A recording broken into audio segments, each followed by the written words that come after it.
مولاي صل وسلم دائما أبدا على حبيبك خير الخلق كلهم مولاي صل وسلم دائما أبدا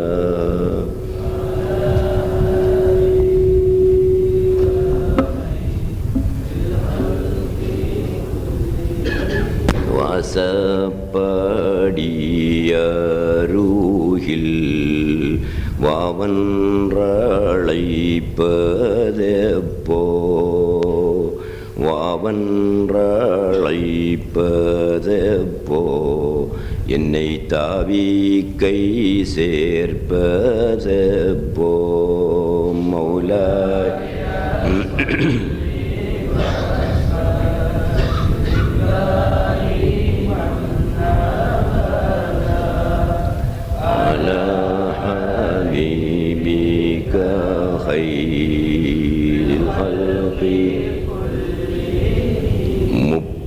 முப்பாளனும் கடலில் முங்கி கூழிப்பதெப்போ முங்கி கூழிப்பதெப்போ நான் தங்கித்த நீப்பதெப்போ மௌலாய சொல்லி வசல்லிம் தாயிமன்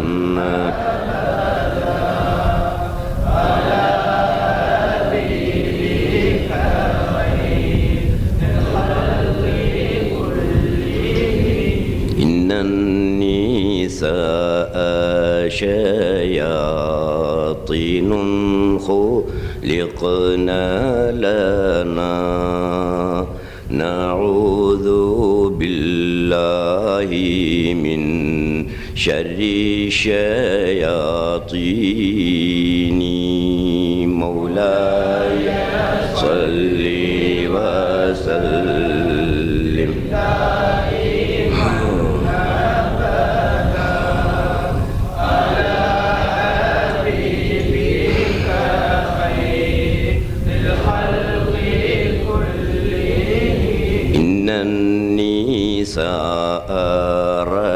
رياحين خلقنا لكم وكلكم تشتهي شم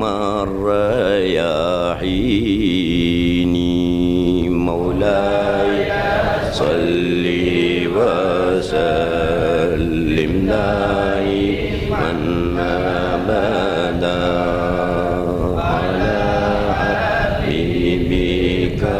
خير الخلق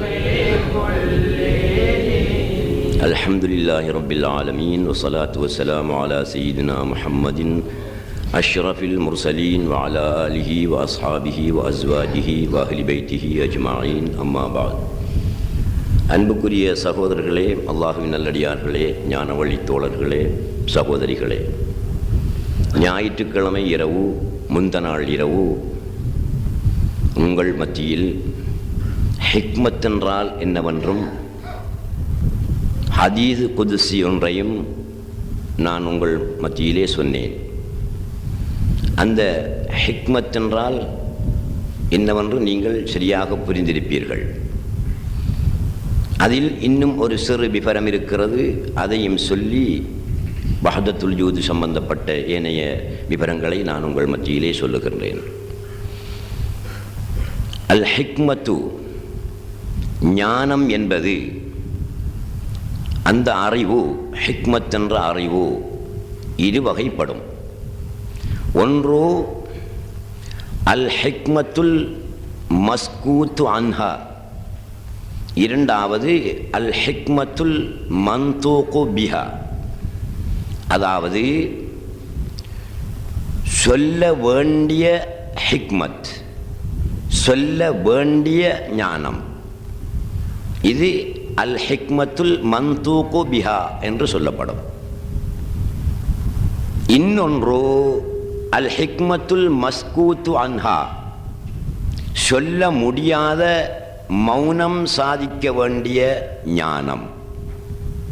சொல்ல முடியாத மௌனம் சாதிக்க வேண்டிய ஞானம், இதற்கு அல் ஹிக்மத்துல் மஸ்கூத்து அன்ஹா என்று சொல்லப்படும். எனவே நீங்கள் விளங்கிக் கொள்ள வேண்டும், ஹிக்மத்திலே 2 வகையான ஹிக்மத் இருக்கிறது. பொதுவாக ஹிக்மத் என்றால் ஒவ்வொரு வஸ்துவினுடைய யதார்த்தம் பற்றி ஆராயப்படுகின்ற அறிவு என்று நாம் வைத்து கொண்டாலும் அதிலே 2 வகையான அறிவு இருக்கிறது, 2 வகையான ஞானம் இருக்கிறது. ஒன்று கட்டாயம் சொல்ல வேண்டிய ஹிக்மத். அது என்ன? உலூமு ஷரீஅத்தி வத்தரீகா, ஷரீஅத்துடைய அறிவுகளும் தரீகத்துடைய அறிவுகளும் கட்டாயம் சொல்லப்பட வேண்டிய ஹிக்மத்தை சேர்ந்தது என்று எழுதியிருக்கிறார்கள். ஞானம்தான் ஷரீஅத்துடைய அறிவு, தரீகத்துடைய அறிவு.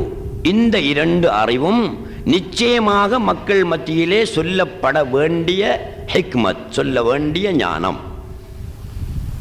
எதைப்போல தொழுகையினுடைய சட்டதிட்டங்கள், வுதுவினுடைய சட்டதிட்டங்கள், திருமணத்தினுடைய சட்டதிட்டங்கள், முழுக்கினுடைய சட்டதிட்டங்கள், மலசலம் கழித்து துப்புரவு செய்யக்கூடிய சட்டதிட்டங்கள், இதெல்லாம் ஷரீஅத்துடைய அறிவுகள், ஷரீஅத்துடைய இல்மு.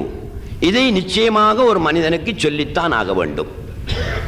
இதை சொல்லவில்லையானால் ஷரீஅத்து தெரியாமல் மக்கள் இபாதத்தை வீணாக்கி விடுவார்கள், தவறுதலாக வணக்கம் செய்து விடுவார்கள். ஆகையினால் அந்த அறிவு போதிக்கப்பட வேண்டியதுதான். இன்று அந்த அறிவு ஓரளவு போதிக்கப்பட்டு வருகிறது. இரண்டாவது தரீக்கத்துடைய இல்மு. இந்த அறிவு இன்று போதிக்கப்படுவது மிக குறைந்து விட்டது. ஓரளவு இருக்கிறது, அதுவும் எங்கே? ஒரு ஷேகிடத்தில் பைஅத்தான முரீதுகளை வைத்து அந்த ஷேகு தரீக்கத்துடைய அறிவுகளை சில நேரம் சொல்லிக் கொடுப்பார்கள். சிலரை பொறுத்து சொல்லிக் கொடுப்பார்கள், சிலரை பொறுத்து சொல்லிக் கொடுக்க மாட்டார்கள். இன்று எத்தனையோ ஷேகுமார்கள் வெளிநாடுகளிலே இருந்து வருகிறார்கள், நீங்களும் சந்திச்சிருப்பீர்கள்.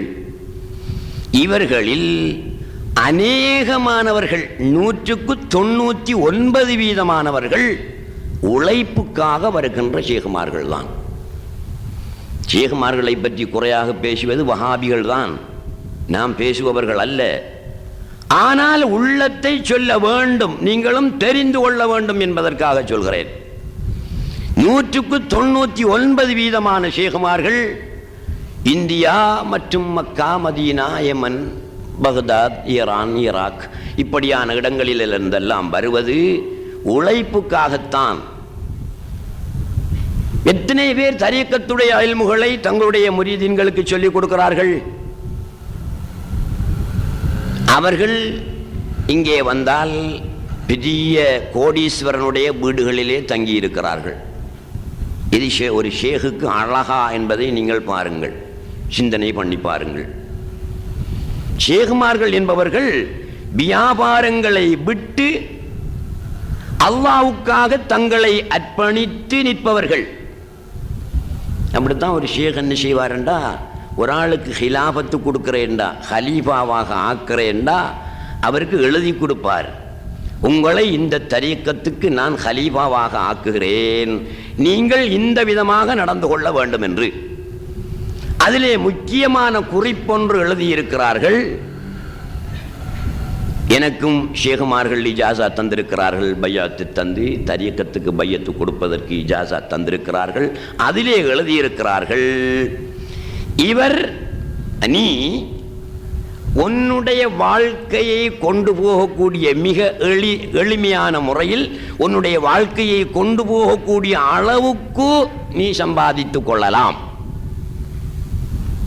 உன்னுடைய வாழ்க்கையை எளிமையான முறையில் கொண்டு போவதற்கு அந்த அளவுக்கு நீ சம்பாதித்து கொள்ளலாம். அதை விட மேலதிகமாக சம்பாத்தியத்திலே நீ ஈடுபடக்கூடாது. மற்ற எல்லா நேரங்களையும் மக்களை வழிகாட்டுவதிலே, மக்களை அல்லாஹ் அளவிலே திருப்புவதிலேயே உன்னுடைய கவனம் இருக்க வேண்டும் என்று எழுதி தந்திருக்கிறார்கள். அது எனக்கு மட்டும் சூபி ஹஸ்ரத் தந்ததல்ல. ஒரு ஷேகு இன்னொருவருக்கு பையத்து கொடுத்து அவரை ஷேகாக ஆக்குவதாயிருந்தால் அவருக்கு எழுதி கொடுக்கின்ற நிபந்தனை இதுதான். அப்போ பையத்து கொடுக்கின்ற ஷேகு தன்னுடைய ஒரு நாளைக்கு 5 ரூபா காசு வேணுமெண்டா அந்த 5 ரூபா காசு அளவுக்கு தான் அவர் உழைப்பில் ஈடுபடணும். 50 ரூபா தேவைன்னா அந்த 50 ரூபா அளவுக்கு தான் அவர் உழைப்பில் ஈடுபட வேணும். மற்ற நேரங்களை எல்லாம் மக்களை நல்வழிப்படுத்துவதிலேயே அவர் கழிக்க வேண்டும். இந்த அடிப்படையில் இன்று எந்த ஷேகுமார்கள் வாரார்கள்? பெரிய ஷேகுமார்கள் என்று வாரார்கள். கோடீஸ்வரன் வீட்டில் இருக்கிறார்கள். அவன் வீட்டு வாசல்லையே கேட் கீப்பர் இருக்கிறான். எங்கே போகிறீங்க? இன்னொரு எங்கேருந்து வாரீங்க? காத்தாங்குடியிலேருந்து வாரன். இல்லை, இப்போ சந்திக்க இயலாது. எங்கேருந்து வாரீங்க? கொழும்புல இந்த மினிஸ்ட்ரியிலேருந்து வாரன். ஓகே, கொஞ்சம் நில்லுங்க. உடனே என்ன செய்யறான்? உள்ளுக்கு அனுப்பிடுறான். மினிஸ்ட்ரியிலேருந்து வாராருண்டா உள்ளுக்கு அனுப்புகிறான். காத்தாங்குடியிலேருந்து வாராண்டா இப்போ சந்திக்க இயலாதுன்னு சொல்கிறான். அவர் அங்கே சேகரிக்கிறார். அவரை போய் கையை முத்தமிட்டு அவருக்கு முன்னால் கொஞ்ச நேரம் இருந்துட்டு வாரான் பணக்காரன் கோடீஸ்வரன். அவரால் அடைஞ்ச பிரயோசனம் ஒன்றுமே கிடையாது. அவரை பார்த்ததும் அவருடைய கையை முத்தமிட்டதும் தான் மிச்சமே தவிர அவனுடைய ரூஹுக்கு தேவையான உணவு எதையும் அவரிடமிருந்து அவன் பெறவில்லை. ஷேகுமாரை குறைக்கிறேன் நீங்கள் இன்னைக்கு வானா. நாம் ஷேகுமார்களை கண்ணியப்படுத்துகிற ஆக்கள். ஆனால் இன்று வரக்கூடிய ஷேகுமார்கள் அப்படித்தான் இருக்கிறாங்க. உங்களுக்கு தெரியும், சூபி ஹஸ்ரத் அவர்களை தெரியும். எந்த வாழ்க்கையில் சூபி ஹஸ்ரத் அவங்க ஒருவனுக்கிட்ட நீ எந்த ஊர் தம்பி கல்யாணம் முடிச்சிருக்கிறியா, உண்ட பேர் என்ன, உண்ட பஞ்சாயிரம் பேர் என்ன, உள்ளேலத்து நடிக்கண்டு விசாரித்த வரலாறே இல்லை. அதை பற்றிய சிந்தனை சூபி ஹஸ்ரத்துக்கு கிடையாது. சூபி ஹஸ்ரத் பேசுறதா இருந்தா, வாயை துறந்தா இந்த இல்மை பேசுவார்கள் சுபகு வரைக்கும். வேற இந்த அரசியல் கிரசியல் இதை பற்றியே சூபி ஹஸ்ரத்துக்கு தெரியாது. தெரியுமோ என்ன மாதிரியா பேசுறல்ல, அதை பற்றி வாயே துறக்கிறல்ல. அவங்க பேசினா இந்த இல்மை பேசுறது, இல்லாட்டி பேசாமத்தான் இருப்பா. இவங்களை நான் கண்டது இந்த வாழ்க்கையில். அடுத்தது மௌலானா வாப்பா அவர்கள். மௌலானா வாப்பா அவர்கள் கேட்டா சொல்லிக் கொடுப்பார்கள், சிற்சில நேரங்களில் கேட்காமலும் சொல்லிக் கொடுப்பார்கள். இந்த 2 தன்மையும் இருக்கு. ஆனால் மௌலானா வாப்பா கிட்ட போகிறவன்ல 100க்கு 99 பேர் போகிறான். என்னத்துக்கு தெரியுமா? இசும் வேலைக்கு தான் போகிறான். அவர்கள் ஒரு ஷேகு, அவர்களிடத்தில் போய் ரூஹுக்கு தேவையான உணவுகளை பெற்று வருவோம் என்று போறவன் 100ல் 1 இல்லைன்னா அதுவும் இல்லை. அவ்வளவு பேரும் இசுமுக்கு தான் போவான், அல்லது நோய்க்கு போவான், அல்லது வியாபாரத்தில் விருத்தி ஆகிறதுக்கு என்ன செய்வோம் என்று போவான். அப்போ அவங்க மௌலானா வாப்பா கிட்ட வந்திருக்கிறவன் 10 பேர் இருக்கானாமண்டா காத்தாங்குடியான். அதில் நம்மட பள்ளிக்கு மாறவன், நம்மட கொள்ளையை செடி கண்டவன் ஒருத்தன் இருப்பான். மற்ற 9 பேர் நம்மளை எதிர்க்கிறவன் தான் மௌலானா வாப்பா கிட்ட இருப்பான். அவன் மௌலானா வாப்பா ஆரப்பா, அவங்க என்ன கொள்கையை சொல்றாங்க, இதைத்தானே சொல்றாங்க. அப்ப மௌலானா வாப்பா கிட்ட நீ போறா, இந்த கொள்கையை எதிர்க்காயண்டா. இவன் யாரு? சுத்தமான முனாபிக். சூபி ஹஸ்ரத் அவங்கள்கிட்ட இந்த இசும் வியாபாரம் இல்லை. யாருக்கும் இசும் கட்டுற, ஊதி பார்க்கற அந்த வேலையெல்லாம் சூபி ஹஸ்ரத் செய்யறதில்ல. யாரும் போய் கேட்கிறையும் இல்லை அப்படி. அப்ப சூபி ஹஸ்ரத்தை சந்திக்க போகிறவன் என்ன நோக்கத்தில் போறான்? இசும் வியாபாரம் இல்லை, வேற வியாபாரம் இல்லை. அவங்களிடமிருந்து அறிவு ஞானத்தை பெறுவதற்காக போறான். மௌலானா வாப்பா கிட்ட போறவன்ல 99 பேர் இசுமுக்கும் போறான். 1% இல்முகளை கற்றுக்கொள்ள வேணும் என்ற நோக்கத்தில் போறான். அப்ப இருக்க வந்தான் பழுதாக்குறான் பாரசேகுமார்களை. நம்ம ஷேகுமார்கிட்ட போய் என்ன சொல்லணும்? இல்மை சொல்லித்தாங்க என்று கேட்கணும். அவன் சொன்னான், என்ன நம்ம கடையில் வியாபாரம் இந்த 2-3 வருஷமாக ரொம்ப மோசமாக இருக்கி, அதுக்கு என்ன செய்யலாம், என்னமோ செஞ்சு தரணும். அவங்க செஞ்சு கொடுத்தா எடுத்துக்கிட்டு போகிறான். இப்போ போகிறவனெல்லாம் இதே சொன்னால் அவங்க ஏனாண்டு சொல்லுவாங்களா? அப்போ செஞ்சு கொடுக்க வேண்டியிருக்கு. அப்போ முழு நேரமும் இவனுங்களுக்கு இசும் செய்கிற வேலையிலே காலம் கழியுது. இன்னும் சிலவன் ரோட்டால் போகிறவனை கூப்பிட்டு பையத்து கொடுக்கான். இங்கே வா, எங்கே போகிறா? நான் கடைக்கு போகிறேன் வாழைப்பழம் வாங்குறதுக்கு, இஞ்சி கொஞ்சம் வா, ஒரு சின்ன பையத்தொண்டு எடுத்துக்கிட்டு போன்னு கூப்பிட்டு பையத்து கொடுக்கான். இந்த மௌலானா வாப்பா அவர்களிடத்தில் நான் அறிய ஒரு பையன் சுமார் 6 வருஷமா அலையிறான் பையத்தை எடுக்கிறதுக்கு. நானும் 2-3 கடிதம் கொடுத்து அனுப்பியிருக்கிறேன் அந்த பையனுக்கு, நீ போய் கண்டிக்கு பையத்தை எடுத்துக்கேன். மௌலானா வாப்பாக்கள் இருக்கிறேன், பையத்து கொடுங்க. இவன் 6 வருஷமாச்சு இன்னும் கொடுக்கல. ஆறு தெரியுமாள்? ஆளை சொல்லப்படாதுவா, இங்கே வாராள் தான் இப்போ இல்லையாக்கம். பேரை சொல்லிடுவன், சரியில்லை, இன்னும் கிடைக்கல. 6 வருஷம் அலைகிறான். அதே நேரம் இன்னும் சில சேகுமார்கள் எங்கடா போறா, பொண்டாட்டிக்கு பிரசவ வருத்த மாதிரிக்கு டாக்டரை கூப்பிட்டு போறாங்க, இடையில வா ஒரு 5 நிமிஷம் பையத்தை எடுத்துட்டு போண்டு பையத்தை கொடுக்குற சேகுமார்களும் இருக்காங்க. 50 ரூபா காசு வாங்கிட்டு பையத்தை கொடுக்குற சேகுமார்களும் இருக்காங்க. இது என்ன கோலம் இது? இப்போ காசிக்கா பையத்து தைக்கா சாஹிபு. நான் பேச வேண்டிய விஷயங்கள் வேற இருக்கு, நான் பேசுறேன்.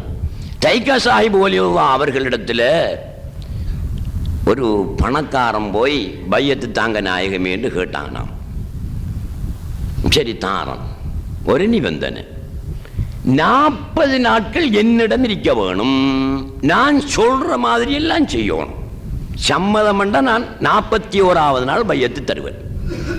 ஓ நான் செய்வேன். அப்படியா, சரி. பொண்டாட்டி பிள்ளைகளுக்குள்ள மாதிரி எல்லாத்தையும் 40 நாளையும் கொடுத்து போட்டு லீவ் எடுத்துக்கிட்டு நம்ம வீட்டுக்கு வந்து நம்மளோட இருங்கேண்டு வந்து இருந்துட்டான் பணக்காரன். பணக்காரன்டா, ஏழைக்கிட்ட இல்லாத ஒரு சாமானுண்டு அவனுக்கிட்ட இருக்கும். என்ன? திமிரு கொஞ்சம் இருக்கும் பணக்காரனுக்கிட்ட. நான் பணக்காரன் ஒரு அகங்காரம், ஆணவம், திமிரு இருக்கும். இல்லாதவனும் இருப்பான், இருக்கும் பெரும்பாலும். அப்ப இவர் வந்து இருந்தார். இருக்கக்குள்ள தைக்கா சாஹிப் ஒலிவுல்லா என்ன செய்வாங்களாம், மூக்கச்சேறி விடுவாங்களாம். விட்டு போட்டு அல்றா, என்ன பண்ணல, நீ ரகசியமாண்டாலும் பரவாயில்ல அள்ளிடுவான்.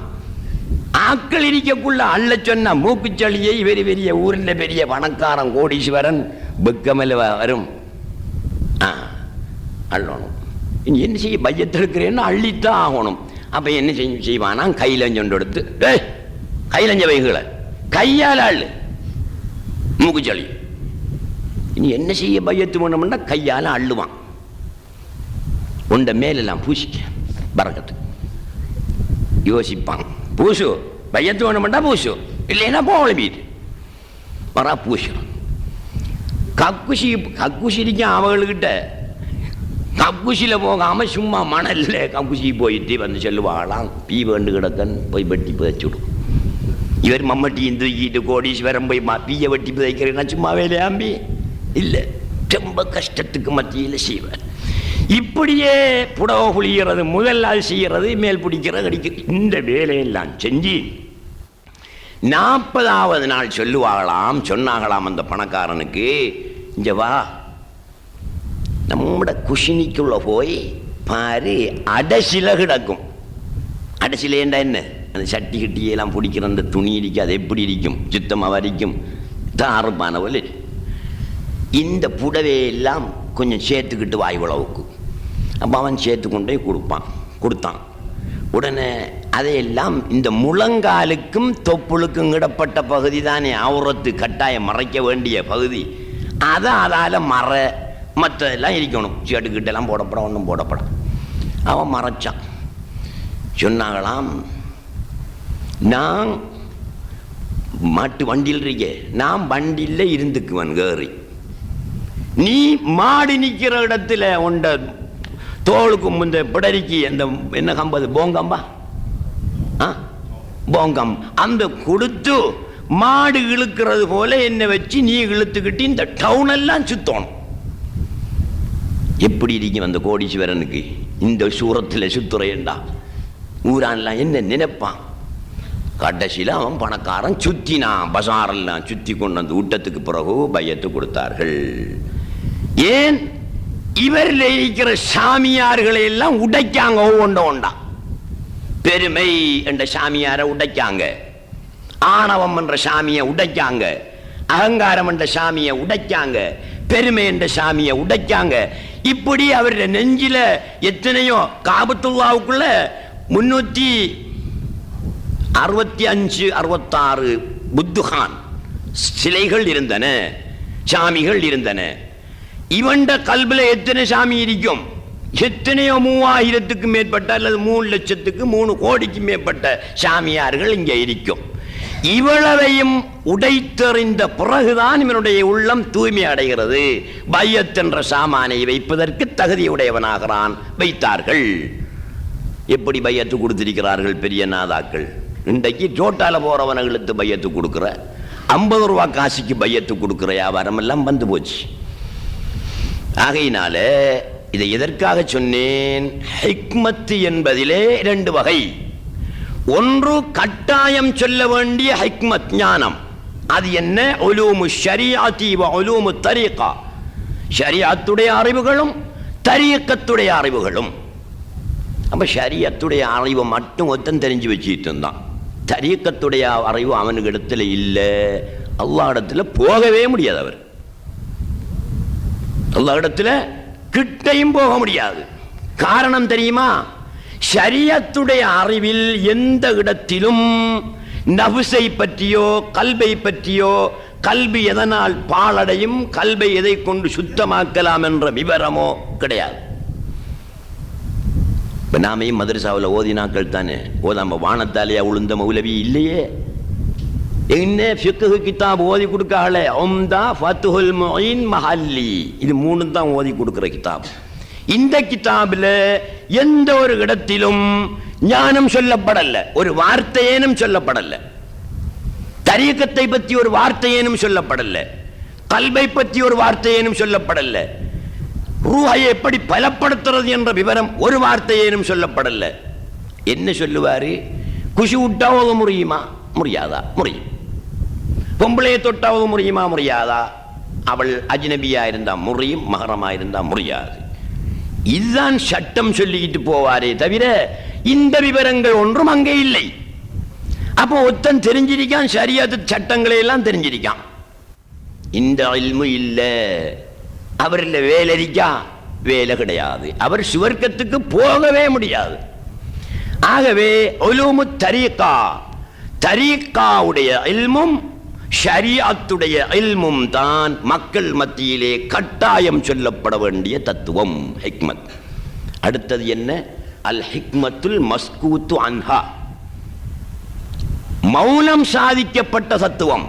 அதாவது வெளியிலே எந்த காரணத்தை கொண்டும் சொல்ல முடியாத, சொல்லக்கூடாத தத்துவம். அது என்ன? நாம பேசி வார தத்துவமா? இல்லை. நாம பேசி வார தத்துவம் ஷரியத்தில் சேர்ந்துடும். ஷரியத்துக்கு அப்பால என்னமோ ஒரு தத்துவம் ஒன்றிருக்கி, தரீகத்துக்கு அப்பால என்னமோ ஒரு தத்துவம் ஒன்றிருக்கி. அந்த தத்துவம் தான் சொல்லக்கூடாத தத்துவம். அது எதை போல? ஒரு ஹதீஸ். ரசூலுல்லாஹி ஸல்லல்லாஹு அலைஹி வஸல்லம் அவர்கள் சஹாபாக்களுடன் ஒரு நாள் ஒரு வழியால் போய்கொண்டிருந்தார்கள். அந்த வழியிலே ஒரு வீடு இருந்தது. அந்த வீட்டுக்காரப்பெண், வீட்டுக்காரி வெளியே வந்து தெருவை பார்த்து கொண்டு நிற்கின்றாள். ரசூலுல்லாவும் சஹாபாக்களும் வந்து கொண்டிருக்கிறார்கள். அவள் விரும்பினாள், ரசூலுல்லா நமது வீட்டுக்கு வந்து போக வேண்டும் என்று விரும்பி ரசூலுல்லா அவளுடைய வீட்டை அண்மித்த பொழுது, அல்லாஹ்வுடைய ரசூலே, தாங்கள் என்னுடைய வீட்டுக்கு சற்று வந்து அமர்ந்து போக வேண்டும் என்று கேட்டாள். ரசூலுல்லாஹி ஸல்லல்லாஹு அலைஹி வஸல்லம் சஹாபாக்களை சொன்னார்கள், வாருங்கள் உள்ளே சென்று போய் வரலாம் என்று. சஹாபாக்கள் கூட நபியுல்லாஹி ஸல்லல்லாஹு அலைஹி வஸல்லம் அங்கே வந்து அமர்ந்தார்கள். அவளுடைய வீடு சிறிய வீடு போலே குடிசை. அதற்குள் சில குழந்தைகள் உறங்கிக் கொண்டிருக்கின்றன. சின்ன சின்ன குழந்தை 2 வயசு 3 வயசு 4 வயசு 5 வயசு அப்படி சின்ன சின்ன குழந்தைகள் உறங்கிக் கொண்டிருக்கின்றன. அடுப்பிலே நெருப்பு நன்றாக கொழுந்து விட்டு எரிந்து கொண்டு பற்றி கொண்டிருக்கிறது. அப்போது இந்த பெண்மணி ரசூலுல்லாஹ்விடத்திலே கேட்கிறாள், அல்லாஹ்வுடைய ரசூலே, நான் இந்த குழந்தைகள் மீது அன்பு வைத்திருக்கிறேன். இந்த அன்பு பெரிசா, அல்லாஹ் தஆலா அவனுடைய அடியார்கள்ல வச்சிருக்கிற அன்பு பெரிசா? எது பலம் கூடிய அன்பு என்று கேட்டாள். கேள்வியை பார்த்துக்கணும், எப்படி கேட்டு வாராள் அந்த பெண்மணி என்று. என்னுடைய குழந்தைகளில் எனக்கு அன்பு உண்டு நாயகமே, அல்லாஹ் தஆலாவுக்கு அவனுடைய அடியார்களில் அன்பு உண்டு. இந்த 2 அன்பில் எது மிச்சம் பெரிய அன்பு என்று கேட்டாள். அதற்கு ரசூலுல்லாஹி ஸல்லல்லாஹு அலைஹி வஸல்லம் என்ன சொல்லி இருப்பார்கள்? அல்லாஹு அர்ஹமு பிஇபாதிஹி, நீ உனது குழந்தைகளில் வைத்திருக்கின்ற அன்பை விட அல்லாஹ் தஆலா அவனுடைய அடியார்கள் வச்சிருக்கிற அன்பு மிகவும் சிறந்தது, உயர்ந்தது என்று சொன்னார்கள். 2வது கேள்வியை போடுறாள் அந்த பெண்மணி. இதுதான் அவளுடைய நோக்கம். அப்படியானால் நாயகமே, நான் என்னுடைய குழந்தைகளை இதோ எரிந்து கொண்டிருக்கின்ற நெருப்பில் போட்டு வேதனை செய்வேனா? இல்லை, நீ செய்ய மாட்டாய். அல்லாஹ் செய்வானா? ஃபபக்கன் நபியு ஸல்லல்லாஹு அலைஹி வஸல்லம், நாயகம் ஸல்லல்லாஹு அலைஹி வஸல்லம் அழுதார்கள், பதில் சொல்லவில்லை. நீ உன்னுடைய குழந்தைகளை நெருப்பிலே போட்டு எரிக்க மாட்டாய், வேதனை செய்ய மாட்டாய். அப்போது அவள் கேட்கிறாள், நான் என் குழந்தையில் வைத்திருக்கின்ற அன்பை விட அடியார்களில் அல்லாஹ் அன்பு கூடுதலாக வைத்திருக்கிறானே, நானே என்னுடைய குழந்தைகளை இதில் போட்டு வேதனை செய்ய மாட்டேன் என்றால் அவன் நரகத்தில் போட்டு வேதனை செய்வானா? ஆம் எங்கவும் இல்லை, இல்லை எங்கவும் இல்லை. ஃபபக்கன் நபியு ஸல்லல்லாஹு அலைஹி வஸல்லம், நபியுல்லாஹி ஸல்லல்லாஹு அலைஹி வஸல்லம் அழுதார்கள். ஏன் சொல்லலாமே, ஆமா வேதனை செய்வான் என்று சொல்லலாம், இல்லாட்டி செய்ய மாட்டான் என்று சொல்லலாம். அந்த இடத்திலே ரசூலுல்லாஹி ஸல்லல்லாஹு அலைஹி வஸல்லம் பதில் சொல்லவில்லை. அது என்ன? அல் ஹிக்மத்துல் மஸ்கூத்து அன்ஹா, மௌனம் சாதிக்கப்பட்ட ஞானம், மக்கள் மத்தியிலே சொல்ல முடியாத ஞானம். அப்ப அது தெரிஞ்சிக்கப்படாதா? தெரிஞ்சிக்கலாம். எப்படி தெரிஞ்சிக்கலாம்? ஒருவர் இந்த படிப்பறிவை கொண்டு அதை தெரிஞ்சிக்க இயலாது. நல்ல இபாதத்து செய்து அல்லாஹ்வை இவர் நெருங்கினால் அல்லாஹ் சில ரகசியங்களை சொல்லிக் கொடுப்பான். அப்போது அவருக்கு திருப்தி ஏற்படும். இதுதான் சொல்ல முடியாத தத்துவம். இதை போல சில தத்துவம் இருக்கு. இதை நீங்கள் தெரிந்து கொள்ள வேண்டும். அடுத்ததாக இன்னும் ஒரு ஹதீஸை சொல்லி நான் உங்கள் மத்தியிலே வஹதத்துல் வஜூதை விளங்கப்படுத்தினேன். என்னுடைய நோக்கம் வஹதத்துல் வஜூதை, எல்லாம் அவனே, அவனல்லாத ஒன்றுமில்லை, சிருஷ்டி என்பது பொய், அவன்தான் இந்த சிருஷ்டியினுடைய கோலத்திலே தஜல்லியாகி வெளியாகி வந்திருக்கிறான் என்ற கருத்தை வலியுறுத்தி விளங்கப்படுத்துவதுதான் என்னுடைய நோக்கம். இன்னும் ஒரு ஹதீஸை அதற்கு நான் சொல்கிறேன். குர்ஆன் ஆயத்தை சொல்லிவிட்டு ஹதீஸை சொல்கிறேன். அல்லாஹ் சுப்ஹானஹு வ தஆலா குர்ஆனிலே சொல்லுகிறான், வநஹ்னு அக்ரபு இலைஹி மின் ஹப்லில் வரீத். நான் அல்லது நாங்கள், நான் என்று வச்சுக்கங்களேன். அல்லாஹு தஆலா சொல்கிறான், நான் இந்த மனிதனுக்கு அக்ரபு மிக நெருங்கி இருக்கிறேன்.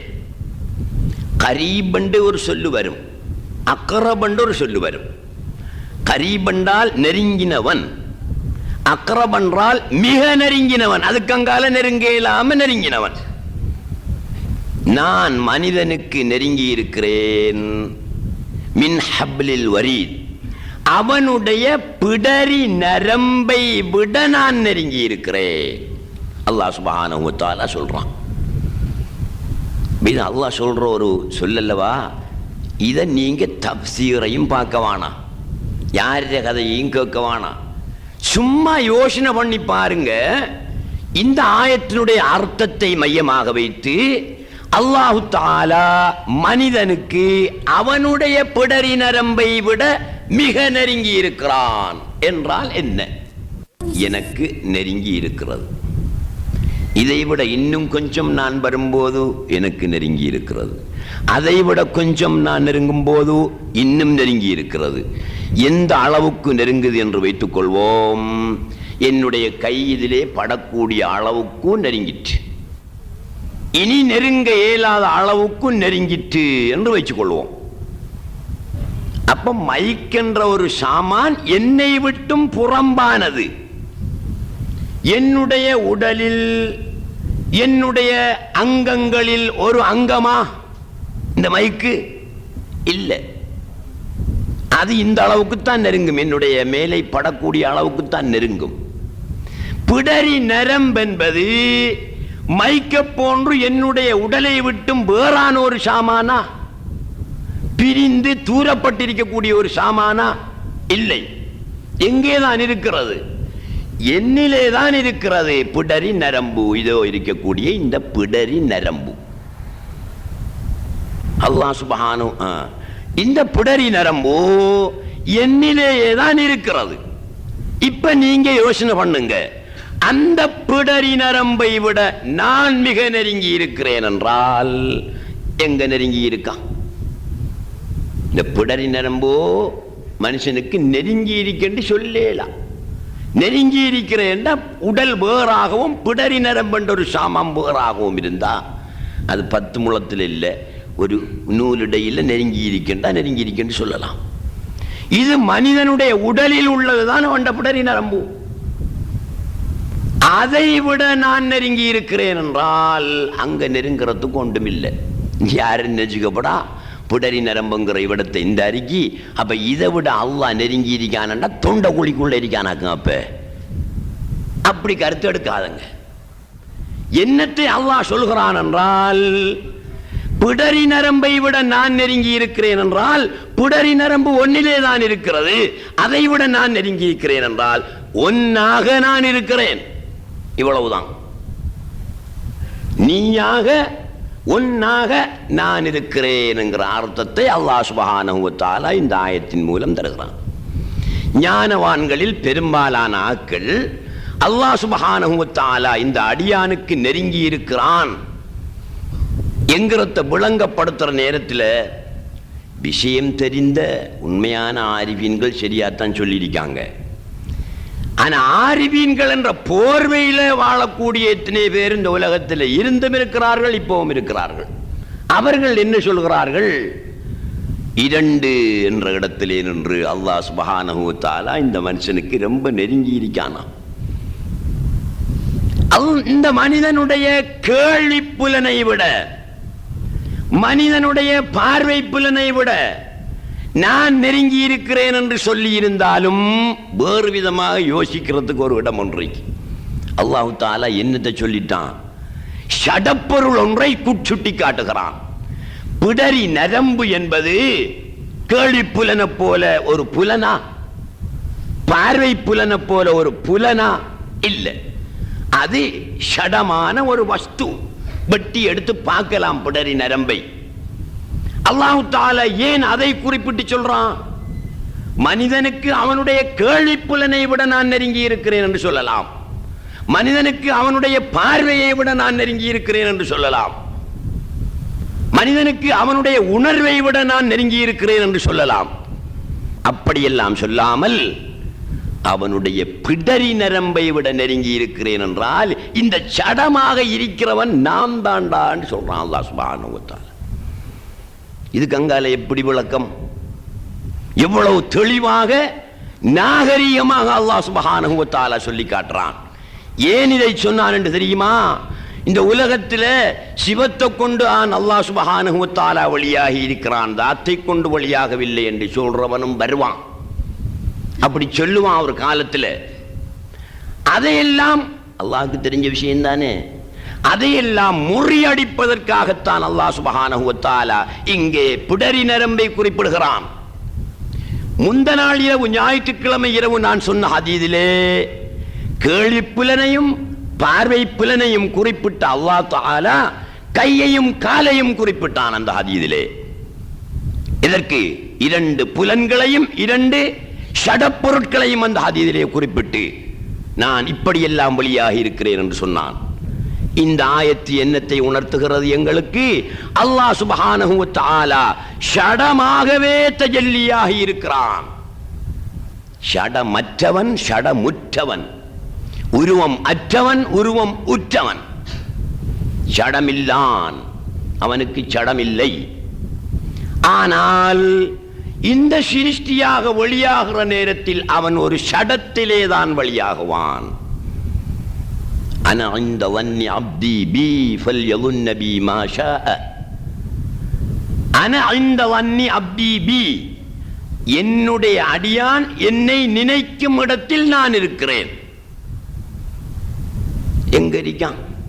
அவனை நினைக்கிற இடத்துல அவன் இருக்கானா? இருக்கான் தான். அவன் நினைச்சா இருக்கான் தான், அவன் தான் எல்லாம். அப்ப அவன் நினைக்கிற இடத்துல இருக்கான் தான். அதையும் சொல்லிட்டு அல்லாஹ் சுப்ஹானஹு வ தஆலா இதை தெளிவுபடுத்துறதுக்காக வேண்டி என்ன சொல்றான் பின்னால? அன இன்த வன்னி அப்தி பி, என்னுடைய அடியான் என்னை நினைக்கிற இடத்துல நான் இருக்கிறேன் என்று சொல்லிட்டு பல்யவுன்னபி மாஷா, அவன் விரும்பின மாதிரி என்ன நினைச்சுக்கட்டும்.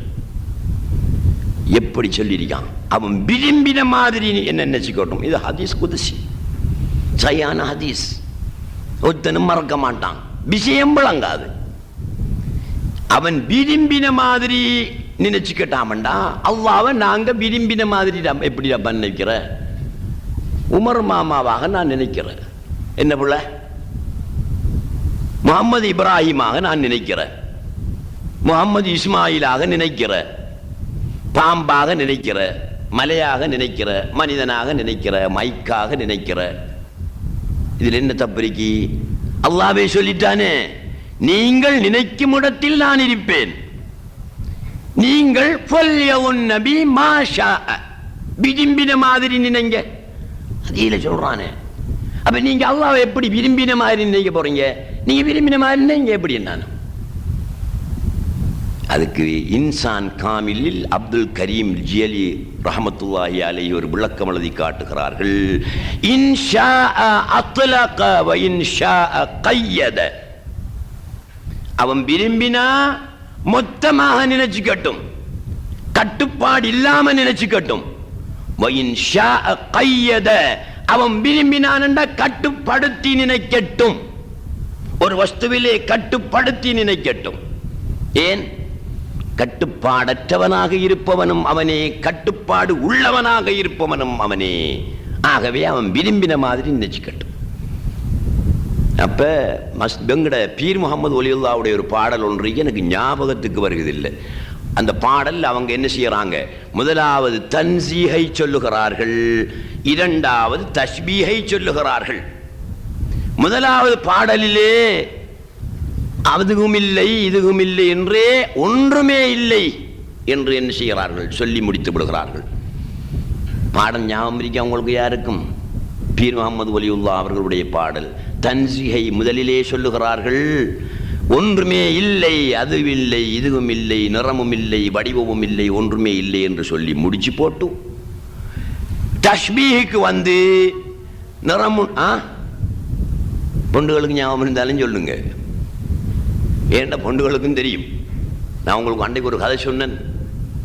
இந்தியாவுக்கு நாகூருக்கு போய் யாசின் ஹசரத்தில் வீட்டுக்கு போய் அவரை சந்தித்து பேசிட்டு இருக்கும்போது அவர் ஞானத்தை எனக்கு விளங்கப்படுத்தினார். விளங்கப்படுத்திட்டு இருக்கும்போது அவருக்கு ஒரு குறிப்பு வந்துச்சு. அந்த குறிப்பை அந்த சொல்லிட்டீங்க சரியா? கண்டதும் கேட்டதும் அல்ல, அங்கு கருதி முடிந்த தலங்களும் அல்ல.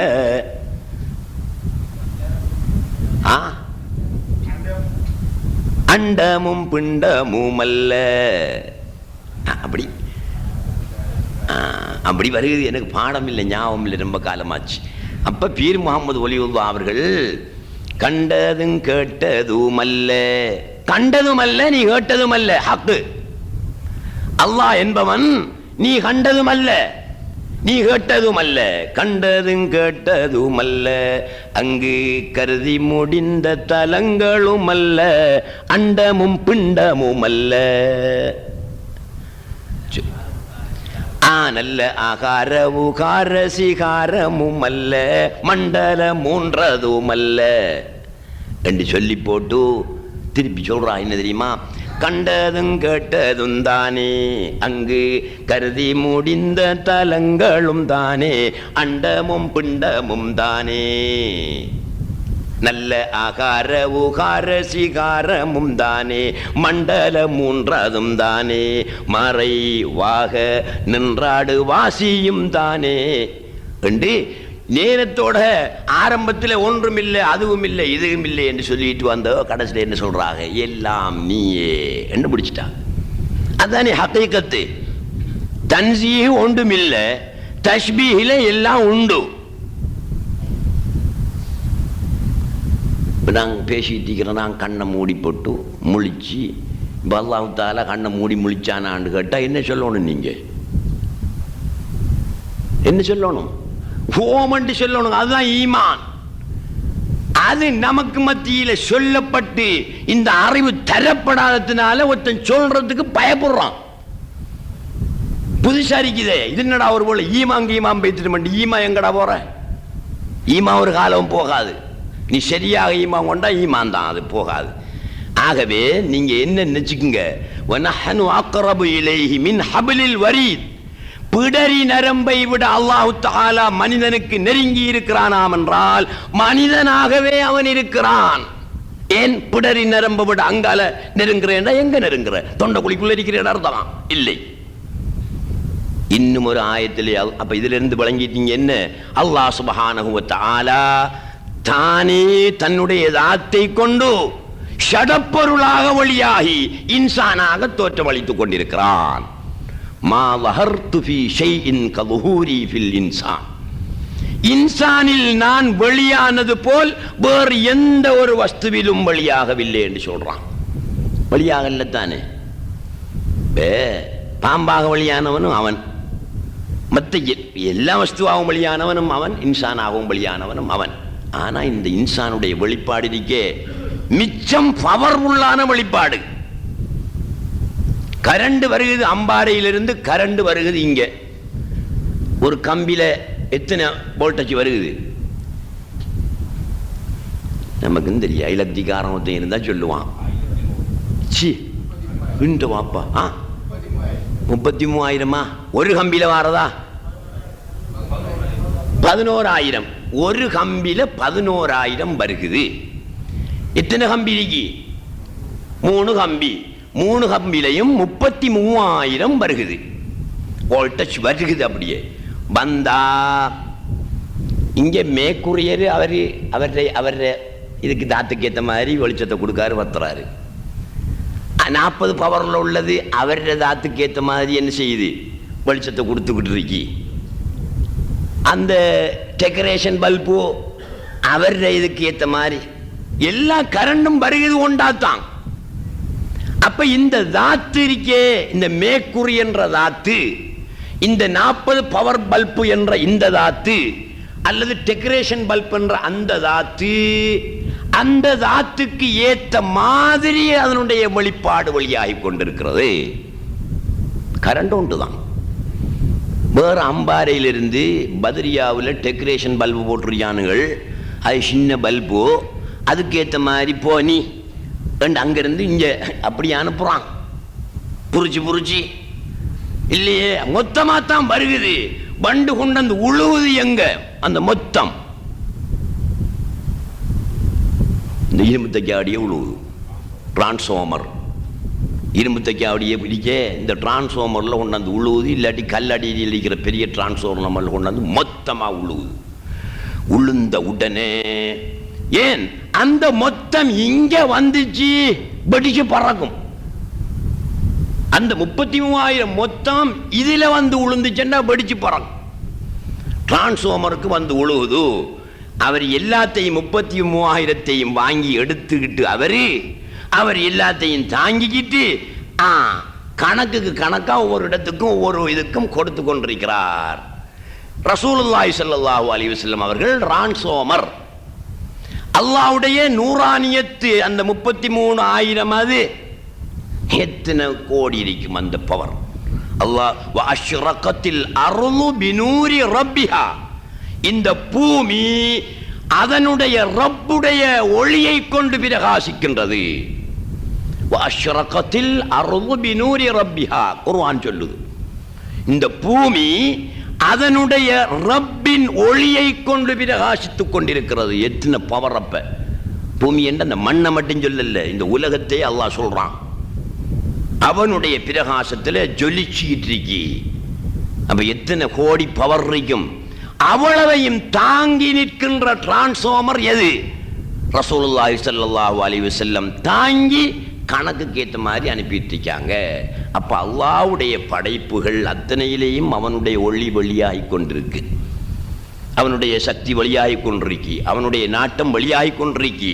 ஆனால் அந்தந்த பல்பை பொறுத்தது போல இந்த இன்சான் இருக்கிறானே, இவனில் அல்லாஹ்வுடைய நூறானியத்து வெளியானது போல எதிலையும் வெளியாகல. இப்ப நாம சொல்ல போறோம், இவடத்த 10,000 பவர் உள்ள வோல்டேஜ் பல்ப் ஒன்றும் வேலை செய்யுது, அதிலிருந்து 100, 200 குறைஞ்சதும் வேலை செய்யுது. அப்ப நாங்க சொல்லுவோம் எப்படி? இந்த பல்பிலே இந்த 10,000 வோல்டேஜ் பல்பை காட்டி இந்த பல்பில் இந்த மின்சாரம் வெளியானது போல் இங்க இருக்கின்ற எந்த பல்பிலும் வெளியாகவில்லை என்று சொல்றது போல அல்லாஹ் சுப்ஹானஹு தஆலாவுடைய சகல சிருஷ்டிகளையும் இந்த இன்சானில் நான் வெளியானது போல வேறு எதிலையுமே வெளியாகவில்லை என்று சொல்லியிருக்கிறான். அதனால இவர் எவ்வளவு பெரிய மனுஷன், இன்சான் எவ்வளவு பெரிய ஆள். ஒரு மாடு வாழ்றதுக்கு என்ன வேணும்? ஒன்றும் தேவையில்லை, அது ரோட்டு வழியை திண்டு தெரியும், தண்ணியை கண்டா குடிக்கும். இவன் வாழ்றதுக்கு என்ன வேணும்? நம்ம வீட்டை எவ்வளோ சாமான் இருக்கு, ஓராக்கிற வீட்டையும் எடுத்து பாருங்க. அப்போ எத்தனை லொரியில ஏற்றலாம். என்னத்துக்கு? இந்த புண்ணனுக்குத்தான், இந்த ஃபேனிங் இவனுக்குத்தான், மேசையும் இவனுக்குத்தான், கட்டிலிங் இவனுக்குத்தான், பெட்டிங் இவனுக்குத்தான். சாப்பாட்டு அறைக்குள்ள போய் பாருங்க, சோர்கலோகம் போல சோடிச்சு வச்சிருக்க ஆளுகள் எல்லாம் யாருக்கு? இவனுக்குத்தான். ஒரு மாட்டேடு என்ன வேணுங்க அதுக்கு? ஒன்றுமில்லை, ரோட்டில் படுக்கும், கண்டாத்துங்கும் குடிக்கும். என்ன வேணுங்க அதுக்கு? இப்பயே பெண்ணாளைக்கு உடுப்பு கொடுக்கிறதுக்காக வேண்டி நாம கடன் வாங்கி திரியறோம். ஏன் அந்த மாதிரி வேணுங்க, இந்த மாதிரி வேணுங்க, அந்த சப்பாத்து வேணும், இந்த சப்பாத்து வேணும், நாம கடன் வாங்கிது. எந்த ஒரு மாடு கடன் வாங்குது பெண்ணாளைக்கு? அப்ப இவரே ஆள், பெரிய ஆள். இந்த மனிதன் ரொம்ப மேலான ஆள். அவருக்கு எத்தனையே சாமான் தேவைப்படும். சும்மா நாம கடைசியில் குறைஞ்சபட்சம் ஒரு லைட்டர், ஒரு சிகரெட் பக்கெட்டோட என்னன்னா நாம போகத்தானே வேணும். இல்லாட்டி ஒரு நெருவு போட்டி ஒரு பீடி கட்டோட என்னன்னா போகத்தானே வேணும். என்ன ஆக குறைஞ்ச தண்ணி என்னான குடிக்கிறது, ஒரு கோப்பை என்னென்ன வேணும் தானே. வாயை விட்டு குளத்திலேயா குடிக்க போறோம்? இல்லை. அப்ப இவரு அல்லாஹ்வுடைய வெளிப்பாடுகளில் மிக மேலான வெளிப்பாடு. இந்த வெளிப்பாடு மாதிரி அல்லாஹ் தஆலா வேறு எதிலேயும் வெளியாகவில்லை. இன்னொரு ஆயத்து, வனஹ்னு அக்ரபு இலைஹி மின்கும் வலாக்கின் லா துப்சிரூன். அல்லாஹ் தஆலா குர்ஆன்ல சொல்றான். இது என்ன விஷயம் என்று தெரியுமா? அல்லாஹ்வே தன்னுடைய தாத்தை கொண்டு சிருஷ்டியாக வெளியாக இருக்கிறான்ங்கிறதுக்கு ஆதாரம். சரியா விளங்கிக் கொள்ளணும். அல்லாஹ்வே தன்னுடைய தாத்தை கொண்டு சிருஷ்டியாக வெளியாக இருக்கிறான். எப்படி? ஒருத்தனுக்கு சக்கராத்து வருத்தம், படுத்துக்கிட்டு கிடக்கான் நோயாளியாக. நாங்க போறோம் அவனை பார்க்க. போறவன் ஒரு 2 பாகத்துக்கு அங்காலையும் இருப்பான், 2 முழத்துக்கு அங்காலையும் இருப்பான், ஒரு 2 இன்ச்சுக்கு அங்காலையும் இருப்பான் சேர்ந்துக்கிட்டு. மிச்சம் சொந்தக்காராக்கள் எப்படி இருப்பாங்க? கிட்ட போய் அவனை பட்டாப்பல் அவன் மேலே பிடிச்சிக்கிட்டு தான் இருப்பாங்க. கொஞ்சம் தூரப்பட்டாக்கள் கொஞ்சம் தள்ளி இருப்பாங்க, இன்னும் கொஞ்சம் தூரப்பட்டவன் இன்னும் கொஞ்சம் தள்ளி இருப்பான். அல்லாஹ் தஆலா சொல்றான் இந்த சமாச்சாரத்தை பத்தி, வனஹ்னு நாங்கள் அல்லது நான், அக்ரபு இலைஹி அந்த நோயாளியாக இருக்கிறானே சக்கராத்து வருத்தத்தில், அவனுக்கு நான் மிக நெருங்கினவனாக இருக்கிறேன். மின்கும் உங்களை விட நான் மிக நெருங்கி இருக்கிறேன். அவனை பார்க்கறதுக்கு போன ஆக்கள் இருக்கிறீங்களே, நீங்க பலவிதமாக இருப்பீங்க. 2 பாகத்துக்கு அங்காலையும் இருப்பீங்க, 2 முழத்துக்கு அங்காலையும் இருப்பீங்க, அவனுடைய மேலோட மேல சேர்த்து பிடிச்சிக்கிட்டும் இருப்பீங்க. அதை விட நான் நெருங்கி இருக்கிறேன். அப்போ எப்படி அது? இப்போ சக்கராத் வர்த்தத்தில் ஒருத்தன் கிடக்கான், அவன்கிட்ட கொஞ்சம் அது என்ன செய்கிறான், அவட மேலே பிடிச்சிக்கிட்டே இருக்கா, இஞ்சால ஃபுல்லாக காலை பிடிச்சிக்கிட்டு இருக்கி, அங்கால உம்மா தலையை பிடிச்சிக்கிட்டே இருக்கா. அல்லாஹ் சொல்கிறான், உங்களை விட நான் நெருங்கி இருக்கிறேன். அப்போ அவனுக்கு மேலே ஏறி படுக்கானோ அல்லாஹ் தாலா. இவர் கையை பிடிக்காரா, தலையை பிடிக்கா, இவ முதுக பிடிக்காண்டா, அதை விட அல்லாஹ் தாலா நெருங்கி இருக்கிறேன்டா. அவனுக்கு மேலே ஏறி படுக்கானா? இல்லை, அவனாக அவன் இருக்கிறான், இந்த நோயாளியாக அவன் இருக்கிறான். அதுக்கு அடுத்தாப்பல் அல்லாஹ் தாலா சொல்றான் பாருங்க, இந்த குர்ஆன் ஆயத்து இந்த இல்ம மறக்கிறாக்களுக்கு அல்லாஹ் தாலா அக்கில்ல பட வைக்கான். இல்லை, நரகத்துக்கு போகட்டும்ன்றதுக்காக வேண்டி, நரகத்துக்கு போகணுமென்று அல்லாஹ் தாலா ஒத்தனை விரும்பினான்டா நேர் வழி காட்டுவானா? காட்ட மாட்டான். அவன் போகட்டுமென்று விட்டுட்டுருவான். அவன் நல்வழி சுவர்க்கத்துக்கு போகணுமென்று விரும்பினான் தான் நேர் வழி காட்டுவான். அப்ப இந்த ஆயத்து இதை எதிர்க்கின்றவர்களுடைய கண்ணுக்கு தெரியலையா, இல்லை இவன்கள் ஓதல்லையா? ஓதுறான் தான் எல்லாரும். என்ன சொல்றான் அல்லாஹ் தஆலா? வனஹ்னு அக்ரபு இலைஹி மின்கும், அந்த நோயாளிக்கு நீங்கள் நெருங்கி இருப்பதை விட நான் நெருங்கி இருக்கிறேன். வலாக்கின் லா துபுசிரூன், இதுதான் பாயிண்ட். ஆனால் நீங்கள் காணாமல் இருக்கிறீர்கள், பார்க்காமல் இருக்கின்றீர்கள் என்று வேதனைப்பட்டு சொல்றான் அல்லாஹ் தஆலா. இவர்களை விட அந்த நோயாளிக்கு நான் நெருங்கி இருக்கிறேன், ஆனால் நீங்கள் காணாமல் இருக்கிறீர்கள். நீங்க ஒரு விஷயத்தை விளங்கிக் கொள்ளணும், அல்லாஹ் தஆலா சிவத்தை கொண்டுதான் வெளியாக இருக்கிறான், தாத்தை கொண்டு வெளியாகவில்லை என்றிருந்தா, அல்லாஹ் தஆலா தன்னுடைய அறிவை கொண்டு வெளியாக இருக்கிறான், தன்னுடைய சக்தியை கொண்டு வழியாக இருக்கிறான், தன்னுடைய நாட்டத்தை கொண்டு வழியாக இருக்கிறான். ஆனால் தாத்தை கொண்டு வழியாக என்று இருந்தா என்ன என்று சொல்லியிருப்பான்? நான் உங்களை விட அந்த நோயாளிக்கு மிக நெருங்கி இருக்கிறேன், ஆனால் நீங்கள் அறியாமல் இருக்கிறீர்கள் என்று சொல்லுவான். வலாக்கின் லா தஅலமூன், நீங்கள் அறியாமல் இருக்கிறீர்கள் என்று சொல்லுவான். ஏன்? குதரத் சக்தியை கொண்டு வழியாக இருந்தால் சக்திங்கிறத என்ன செய்யலாம்? கண்ணால பார்க்கலாம், அறியத்தான் முடியும். நாட்டத்தை கொண்டு வழியாக இருக்கிறேன் என்று வச்சுக்கிட்டா நாட்டத்தை கண்ணால பார்க்கலாம், அறியத்தான் முடியும்.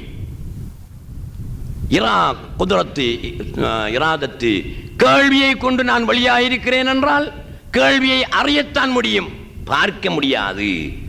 அப்ப அல்லாஹ் தஆலா எப்படி சொல்லி இருப்பான்?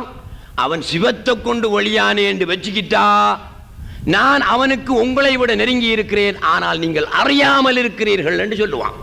அப்படி சொன்னானா? இல்லை. எப்படி சொல்லி இருக்கிறான்? வலாக்கின் லா துபுசிரூன், நீங்கள் பார்க்காமல் இருக்கிறீர்கள் என்று சொல்றான். பார்க்கிறேன்டா, என்னத்தை பார்க்கிற? நாட்டத்தை பார்க்கலாம், சக்தியை பார்க்கலாம், கேள்வியை பார்க்கலாம். அப்ப என்ன செய்யறோம்? பார்வை புலனை பார்க்கலாம், என்னத்தை தான் பார்க்கலாம்? ஷடமான ஒரு வஸ்துவை தான் பார்க்கலாம். நீங்கள் பார்க்காமல் இருக்கிறீர்கள் என்று அல்லாஹ் சொல்றது என்னத்தை சொல்றான்? நான் இவனாக, இவனுடைய ஷடமாக நான் வெளியாக இருக்கிறேன், நீங்கள் பார்க்காமல் இருக்கிறீர்களே என்று வேதனைப்படுறான் அல்லாஹ் சுப்ஹானஹு வ தஆலா. ஏன்? நாங்க இப்ராஹிமுக்கு சிவம் இல்லைன்னு அங்க போய் யாரை தான் பார்த்துட்டு வர? இப்ராஹிமை தானே பார்த்துட்டு வருகிறோம். அதான் சொல்றான், மடையன்களை இப்ராஹிமை ஏண்டா பார்த்துட்டு போறா? என்ன பாரு, என்ன பார்க்காம போறீங்களே? உங்களுக்கு தெரியுமா? சஹீஹ் முஸ்லிம் அங்கே இந்த பள்ளியில் ஓதுவாங்க, மித்த பள்ளி அங்கால பள்ளியில் மீரா பள்ளி என்ன, அந்த பள்ளியில் சஹீஹ் முஸ்லிம் ஓதுற. அந்த முஸ்லிமில் ஒரு ஹதீஸ் வருகுது, சொல்றதுக்கு டைம் காணுமே தெரியாது. அப்போ நாளைக்கு சொல்லுவோம். தம்பி அவனுக்கு கெசட் பண்ணுறானுங்கள். கெசட் பண்ணால் ஒரு கெசட்டுக்கு ஏற்ற மாதிரி தான் என்ன பேச சொல்லியிருக்கானுங்கள். ஒரு மனத்தியாலத்தை விட கூட பேசுனீங்க நம்ம வழி கெசட்டுக்கு பண்ண எழுதில்லை ரெண்டு சொல்லிட்டானுங்கள். ஆகையினால நான் இன்ஷா அல்லாஹ் தஆலா நாளைக்கு அந்த அது வைக்கன். இப்போ தம்பி நான் பேச போகிறத கெசட் பண்ணாத, வேற ஒரு விஷயத்தை சொல்கிறேன், இதில் தொடர நாளைக்கு சொல்கிறேன். என்ன விஷயம்? தம்பி கெசட் பண்ணாத. கருத்தடையை பற்றி அன்றைக்கு என்கிட்ட ஒரு கேள்வி கேட்டிருந்தாங்க. அதுக்கு பிறகு எத்தனையோ கேள்விகள் வந்திருக்கு. இந்த கேள்வித்தாளையெல்லாம் இந்த நான் என்ன செஞ்சிருக்கின்றேன் வச்சிருக்கேன். அது ஒவ்வொன்றை ஒன்றா எடுத்து சொல்கிறதுக்கு நாள் காண இன்ஷா அல்லாஹ் சந்தர்ப்பம் கிடைக்கிற நேரத்தில் சொல்லுவேன். கருத்தடையை பற்றி அது என்ன ஆகுமா ஆகாதா அப்படின்னு கேட்டிருக்கேன். அது எல்லாருக்கும் தேவைப்பட்ட விஷயம்தான். கிழவனுகளுக்கு இல்லாட்டியும் இளமாக்களுக்கு, கிழவிகளுக்கு இல்லாட்டியும் இளமாக்களுக்கு வேணும் தானே. அதுக்காக வேண்டி நான் சொல்கிறேன். இந்த கல்யாணம் முடிக்கிற வீட்டில் இந்த பேசி மாமிதிக்காரே கல்யாணம் முடிச்சு வைக்கிற லெப்பையோ ஆலிமோ அவர் இந்த கொத்துபா ஓதுறாரு. என்ன ஓதுறாரு? تناكحوا وتوالدوا وتكاثروا فإني أباهي بكم الأمم يوم القيامة ولو بالسقط என்று ஓதுறாரு. அவனுங்க அறிஞ்சு அடிக்கிறவன் தான் ஓதுறவன். என்ன ஓதுறாரு? தனாக்கஹு, கல்யாணம் முடியுங்கள். தனாக்கஹு தவாலது, பிள்ளை குட்டிகளை பெறுங்கள். காசரு, ரசூலுல்லாஹ் எப்படி சொல்லிட்டாங்க? கல்யாணம் முடியுங்கள், புள்ள குட்டிகளை பெறுங்கள். காசரு, ரெண்டையும் கூட செய்யுங்கள். கல்யாணத்தையும் கூட முடியுங்கள், புள்ள குட்டிகளையும் கூட பெறுங்கள். நாமெல்லாம் ஒரு கல்யாணத்தை வெட்டிய வச்சு தானே கிடக்கும். அல்லாஹ் என்ன சொல்றான்? ஒன்றில்லப்ப 2 முடி, 3 முடி, 4 முடி என்று தூண்டுறான். கொள்ளையா முடிக்கணும். இப்போ நாங்கள் அவ்வளோ பேர் என்ன செய்யறோம்? இவிடத்தா 2 கல்யாணக்காரன் இருக்கான், அல்ல 3 கல்யாணக்காரன், அல்ல 4 கல்யாணக்காரன் இருக்கான். நம்ம ஊரை பொறுத்த வரையில் மிஞ்சினா ஒரு 2 இருக்கும். உற்றுசிலது நீ 1,00,000 ஒன்று 3ஓட இருக்கும். கோடியில் ஒன்று தான். அது நம்மளோட உள்ள கோடியும் இல்லையே கணக்கு பார்க்கறதுக்கு. 4ஓட இருக்கிறது இல்லை. அல்லாஹ் தஆலா என்ன சொல்றான்? ஒன்றுக்கு அப்பா அந்த இருக்கிற பொஞ்சாதிக்கும் தோஷம் வரும். அதுக்கு தான் சொல்றான் அல்லாஹ் தஆலா. ராங்கி காட்ட மாட்டாள். ஒன்றை முடிச்சுக்கிட்டு இவள் ராங்கி காட்டுற நேரம் இன்னொன்றை முடிச்ச உடனே ராங்கி குறையும். இங்க அவளுக்கிட்ட போயிட்டா இன்னொன்றை முடிக்க அவளோட ராங்கியும் குறையும். இதற்காகவும் இன்னும் பல தத்துவங்களையும் உள்ளடக்கி அல்லாஹ் சுப்ஹானஹு வ தஆலா 2ஐயும் அதிகமாக்குங்கள். திருமணத்தையும் அதிகமாக்குங்கள், பிள்ளையையும் அதிகமாக்குங்கள். فإني أباهي بكم الأمم يوم القيامة ولو بالسقط. கட்டி விழுகுதே பெண்களுக்கு, இந்த கட்டியை கொண்டும் நான் ஏனைய சமூகத்திலிடத்திலே கியாம நாளையில் பெருமை பேசுவேன் ரசூலுல்லாஹ் சொல்றாங்க. ஏன் என்று சமூகத்தை பார்த்தீங்களா? இப்ராஹிம் அலைஹிஸ்ஸலாத்து வஸ்ஸலாம் வந்திருப்பாங்க, அவங்களோட கூட்டத்தார் ஒரு 5 லட்சம் பேர் இருப்பாங்க. மூசா அலைஹிஸ்ஸலாத்து வஸ்ஸலாம் வந்திருப்பாங்க, அவரோட கூட்டத்தார் ஒரு 2 லட்சம் பேர் இருப்பாங்க. சீதா அலைஹிஸ்ஸலாம் வந்திருப்பாங்க, அவரோட கூட்டத்தார் ஒரு 1000 பேர் இருப்பாங்க. இன்னும் ஒரு நபி ஒரு நிற்பார், பக்கத்தில் ஒரு ஆள் தான் நிற்கும். ஏன்னா அவங்கள கொண்டு கொண்டு ஒத்தந்தான் ரசூலுல்லாஹ் நிற்பார்கள். இவர்களுடைய சமூகம் உம்மத்துக்கள் எத்தனையோ கோடி கோடியாக நிற்கும். அப்ப அந்த இடத்துல ரசூலுல்லாஹ் சொல்லுவார்கள், மற்ற உம்மத்துக்களிடம் பெருமை பேசுவார்கள். ஏய் பார்த்தீங்களா என்ற உம்மத்துக்களை, நீங்க ஒரு ஆளோட நிற்கிறீங்க, 10 பேரோட நிற்கிறீங்க, 1000 பேரோட நிற்கிறீங்க, என்ற ஆக்களை பார்த்தீங்களா என்று பெருமை பேசுவார்கள். அந்த நேரத்தில் பெண்களுக்கு கட்டி விழுகுதே, இந்த கட்டியும் அங்கரிக்கும். கட்டி விழுந்தே என்று போட்டு வெட்டி புதைச்சாக்களை ஓடியால கொண்டு போய் அந்த கட்டியையும் அல்லாஹ் சுப்ஹானஹு வ தஆலா இந்த உம்மத்துக்களோட சேர்த்து வைப்பான். அதைத்தான் ரசூலுல்லாஹ் சொல்றார்கள், வலௌ பிஸ்ஸிக்த், பெண்களுக்கு விழுகின்ற அந்த கட்டியும் அங்கரிக்கும், அதை காட்டியும் நான் பெருமைப்படுவேன். அது பிள்ளையா இல்லையா? பிள்ளை மாதிரி தானே, பிள்ளை இல்லாட்டியும் பிள்ளையா வந்த உருவானது தானே, அதை காட்டியும் நான் பெருமைப்படுவேன். அப்ப கல்யாணங்களை கூட குறைய முடிச்சுக்குங்க, பிள்ளை குட்டிகளையும் கூடுதலாக பெறுங்கள் என்று சொல்லியிருக்காங்க. சரி, மொத்தம் கல்யாணம் முடிச்சு பிள்ளை குட்டிகளை சும்மா எக்கச்சக்கமாக நாய்க்குட்டின்ற மாதிரி வீண்டு சொல்கிறான். இவனை கூப்பிட்டு, தம்பிஞ்சவா என்ன செய்கிறான்?